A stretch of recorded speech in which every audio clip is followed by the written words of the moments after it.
Stop. Just stop whatever you're doing for a second. Because I want you to think about something that almost nobody ever really thinks about anymore. Imagine waking up one morning and there are no cars. Not a single one. No traffic jams. No road trips. No drive-thrus. No Uber. No delivery trucks. No ambulances racing down the street. Just nothing. Just horses. And dirt roads.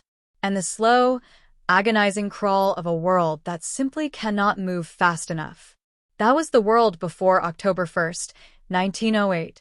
And then on that one single day, everything changed. Because on that day, the Ford Motor Company introduced something to the world that it had never seen before. Something that didn't just change how people got from point A to point B. Something that changed everything. The economy. The landscape. Early 1900s America. Think about what that actually looked like. Automobiles existed, sure. They had existed since the 1880s. But here's what nobody tells you. They were mostly scarce, shockingly expensive, and dangerously unreliable. These were machines for the wealthy, for the elite, for people who could afford to break down on the side of the road and simply send someone to fix it for them. The average working American? The farmer out in Ohio? The factory worker in Detroit? The shopkeeper in Kansas City? Those people weren't driving anywhere. They were walking. They were riding horses. They were stuck.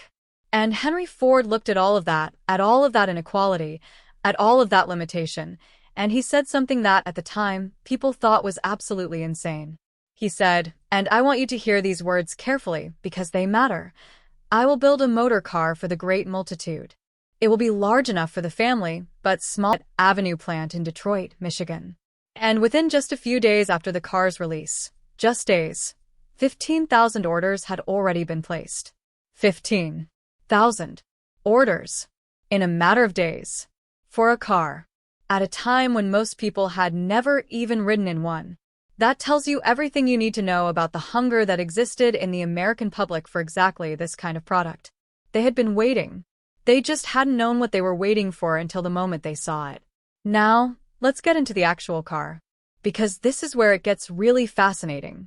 This is where the Model T stops being just a historical artifact and starts being a genuinely, technically remarkable piece of engineering for its era. Under the hood, and remember, we're talking about 1908 here, the Model T packed a front-mounted 177 cubic inch, 2.9-liter inline four-cylinder engine. It produced 20 horsepower and could push this thing to a top speed of 42 miles per hour. Now, 42 miles per hour might sound like nothing to us.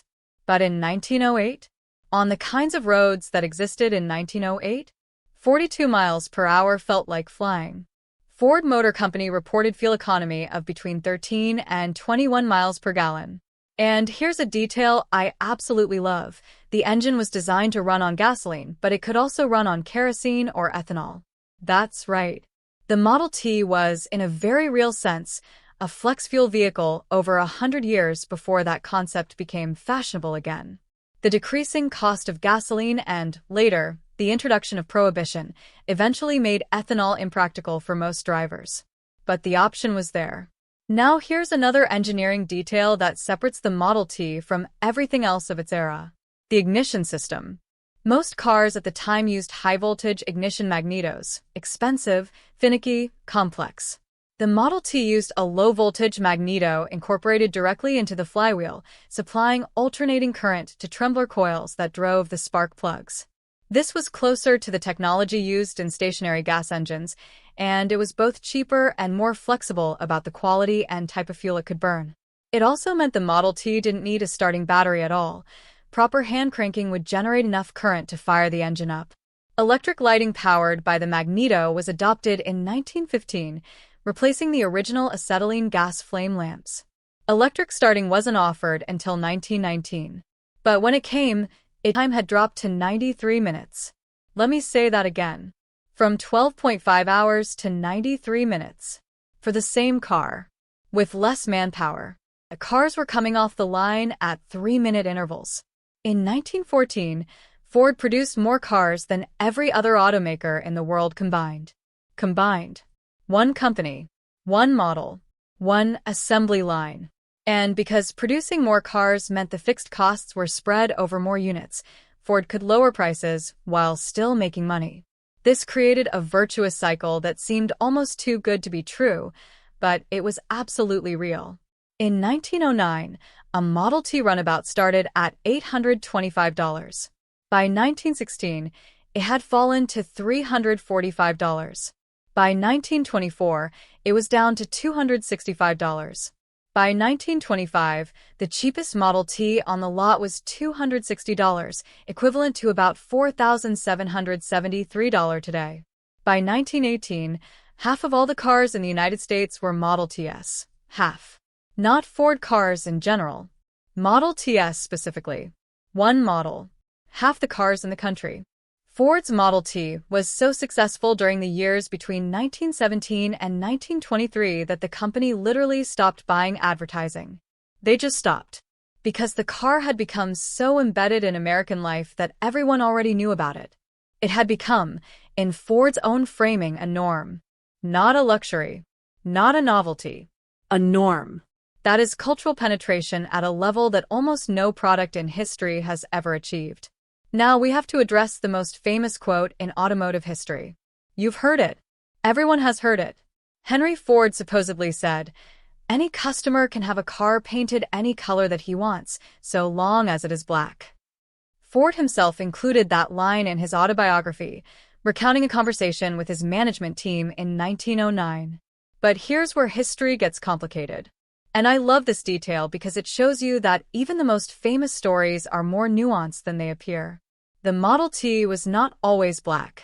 In fact, in the very first years of production from 1908 to 1913, you could not get a Model T in black at all. Instead, the early Model Ts were available in gray, green, blue, and red. Green was available for touring cars, town cars, coupes, and landaulettes. Gray was for town cars only. Red was only for touring cars.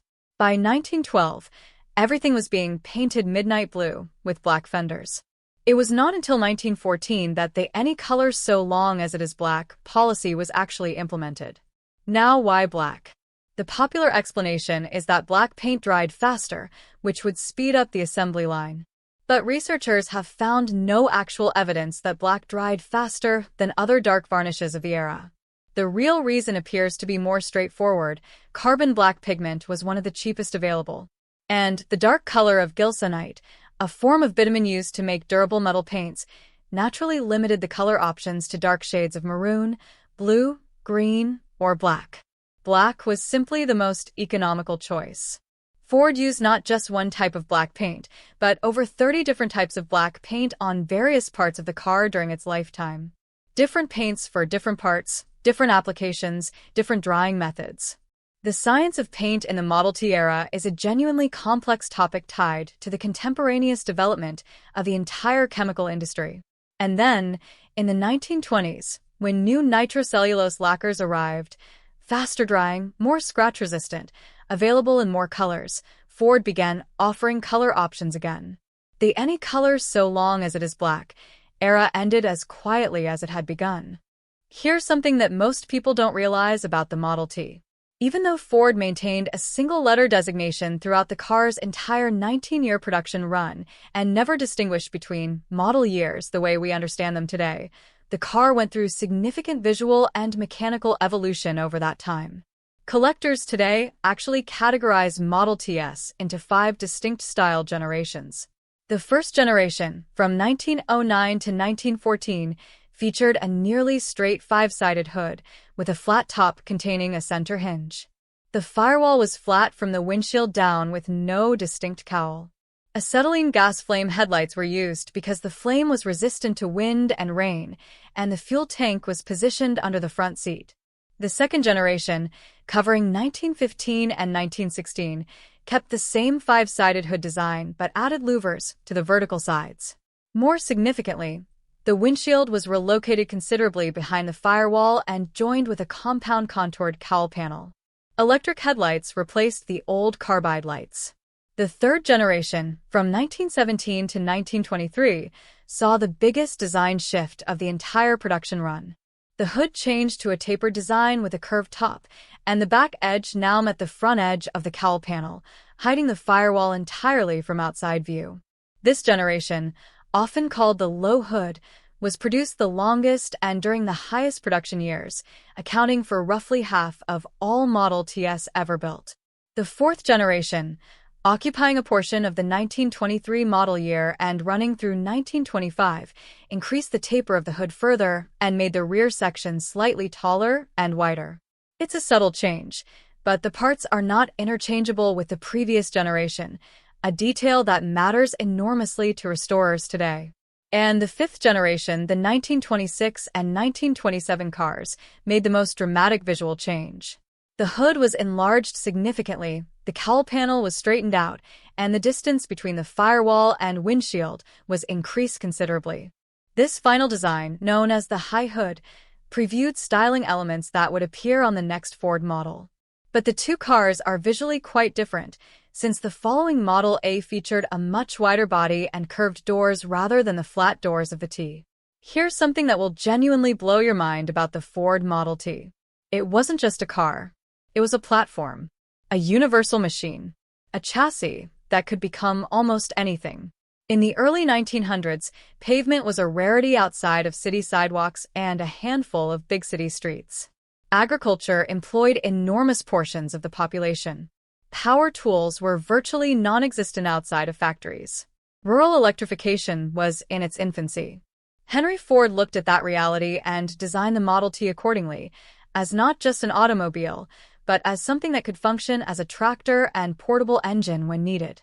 You could take a Model T out to a farm, park it, remove one of the rear wheels, attach a pulley to the hub, and run a flat belt to drive a bucksaw, a thresher, a silo blower, a conveyor for filling corn cribs or haylofts, a baler, a water pump, or an electrical generator. This car could literally power a farm. Entire automobiles, including thousands of Model Ts, were purchased specifically to be dismantled and converted into custom machinery permanently dedicated to a specific purpose. Dozens of aftermarket companies sold prefab conversion kits. Before the Fordson tractor became available around 1917 and 1918, Model T tractor conversions were enormous business. And then during the Great Depression of the 1930s, when new tractors were beyond most farmers' budgets, those conversion kits saw a massive resurgence, because by then, used Model Ts and junkyard parts were cheap and everywhere. During World War I, the Model T was deployed heavily by the Allied forces in an astonishing variety of configurations: staff cars, light cargo trucks, light vans, patrol cars, liaison vehicles, and even rail tractors. The ambulance version proved particularly well-suited for the chaos of combat zones. A single Model T ambulance could carry 3 stretcher patients or 4-seated patients, with 2 additional people accommodating the driver. The Romanian army built their own version, the Regina Maria ambulances, capable of carrying 4 stretcher patients, converted at the Leonida workshops in Bucharest. An armored car variant, called the FTV, was even developed in Poland in 1920 during the Polish-Soviet War. In northern Canada, Model Ts were converted into snowflyers, vehicles equipped with continuous tracks on the rear and skis replacing the front wheels, capable of crossing heavy snow. Entire factories were set up in Canada to produce these conversions. They were used for rural mail delivery and general winter transportation facilities.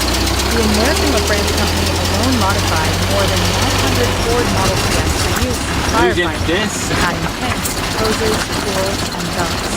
Model T fire engines were deployed across North America, Europe, and Australia. And one of my absolute favorite details in this entire story, the October 1922 issue of Fordson Farmer magazine featured a minister who had transformed his Model T into a mobile church, complete with a small organ. A mobile church. In Oregon, the Model T was whatever you needed it to be. Let's talk about the scale of what the Model T actually is. Because the statistics, even today, more than a century later, are almost impossible to comprehend. Over 15 million Model Ts were manufactured in total. The production rate peaked at 9,000 to 10,000 cars per day in 1925. Per day. That's roughly 2 million cars per year from a single model. No other car model came close to those numbers in that way. The Model T was the best-selling car in history until 1972, when it was finally surpassed by the Volkswagen Beetle, 44 years after the T's production ended. By the time Ford produced its 10 millionth car, half of all cars in the entire world were Fords. Not half of American cars, half of all cars on Earth. On May 26, 1927, the last day of official Model T production at the main Highland Park factory, Henry Ford watched the 15 millionth Model T roll off the assembly line. Then he and his son Edsel climbed into it and drove it out of the factory themselves. The era was over, but the engines kept going. Model T engines continued to be produced until August 4, 1941, nearly 14 years after car production ended, because so many existing vehicles still needed replacement parts. Almost 170,000 replacement engines were built during that period alone. And even after the parts stopped, the cars kept running. In 1949, more than 2 decades after production ended, 200,000 Model Ts were still registered in the United States. In 2008, it was estimated that between 50,000 and 60,000 Ford Model Ts remain roadworthy. The cars built before 1927. Still driving. In 1999, the Car of the Century competition, a global poll of automotive journalists and industry experts, named the Ford Model T the most influential car of the 20th century. Ahead of the BMC Mini. Ahead of the Citroën DS. Ahead of the Volkswagen Beetle. Ahead of everything. Most influential car of the entire century. A car that stopped being made in 1927. Here's what I want you to take away from all of this. The Ford Model T wasn't just a successful product. It wasn't just a well-engineered automobile.